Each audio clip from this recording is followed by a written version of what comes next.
Hello mga ka-heritage, disclaimer lang po ha. No harm animal abuse in this making video for viewing purposes only. Pakita ko lang po sa inyo yung ating sisiyo. Tingnan nyo po, kumain siya oh. Ayan, nasa labas po yung dalawang paa.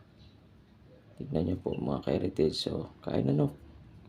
Tingnan nyo po, nasa 11 days na po pala sila mga ka-heritage. Yan, tignan nyo. Oh, tignan niyo kumakain po. Nasa taas yung paa. Kakaiba to mga heritage. Ayan. Diba?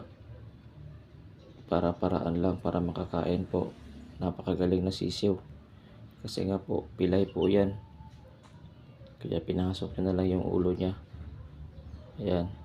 Super healthy po nila.